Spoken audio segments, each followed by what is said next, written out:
What is up, peoples? Today we're going to be taking a look at the best character in Solo Leveling Arise.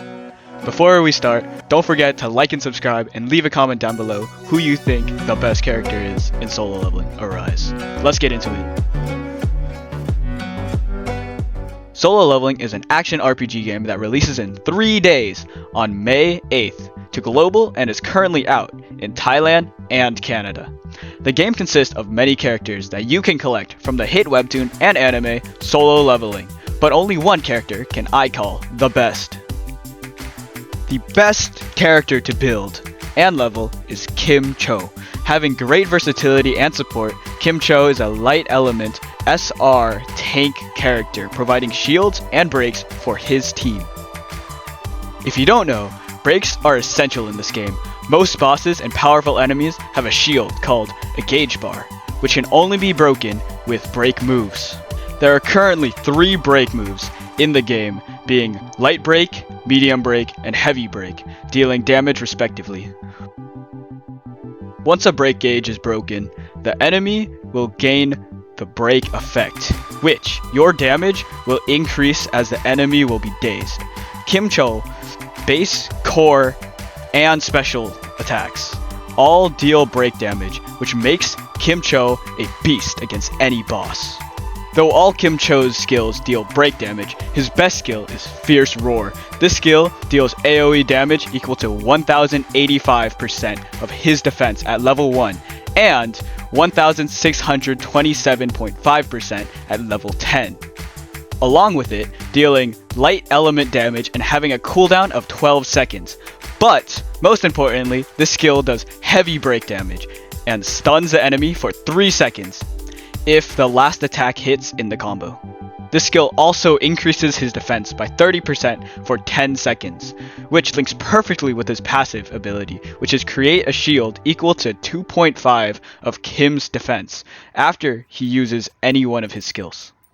Another important skill is his ultimate, which casts a shield zone that deals 1833% of the user's defense at level 1 and 2749.5% at level 10.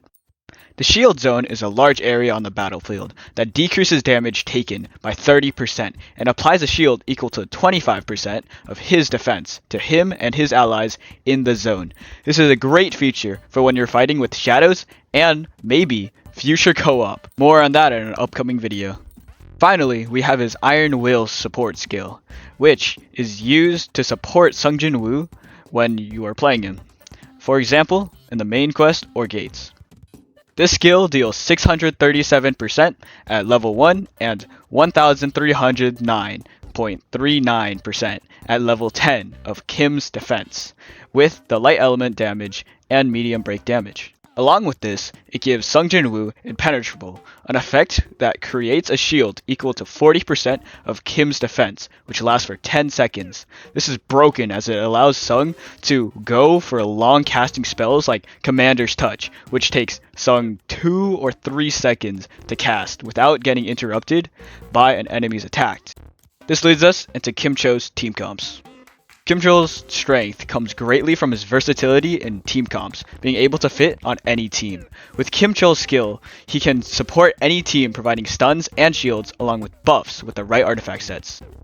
With his shield, he can allow DPS units to use skills that could take time to cast, like Lim Tai Gu's basic skill, Typhoon Fire, or his ultimate skill. Kim's shield also allows DPS units like Baek Yunho to use his extreme attack beast form, which he exchanges HP for damage for 10 seconds, which he can comfortably do, having Kim's shield also lasting for 10 seconds. These are just a few examples of many team comps that Kim can work well in, but just remember, he can fit in basically any team. With the right artifact sets, he can support even more, which moves us on to his artifacts. Paired with the right artifacts, Kim Cho becomes an absolute beast, being able to have stronger shields and huge attack buffs for his allies and team. The best sets to put on him are the Palace Guard set for his left side and the Aquamarine set for his right side. The Palace set increases Kim's shield by 30% for the 2-piece effect and gives 10% damage buff for you and your teammates for 10 seconds. This is great, and it allows your team to be strong defensively for any survival time missions, and allows for an offensive buff to fight any strong enemies. In the Aquamarine set, at 2 pieces, it provides Kim and his teammates a 12% attack buff after he switches out for a 10-second duration. As for the 4 set effect, it changes the 12% buff to 28%, and the 10-second duration to 15 seconds. This is great support for your team's damage, as he's not going to be the one doing the damage. He's going to be switched out to your DPS, increasing their damage and your DPS overall. Well, peoples, that's going to wrap it up for the video. Thanks for sticking around, it really means the world to me. If y'all enjoyed, please support the channel by subbing and smashing that like button. Don't forget to comment down below what you think the best character in solo leveling Arise, and I'll see you out in the next one. Peace.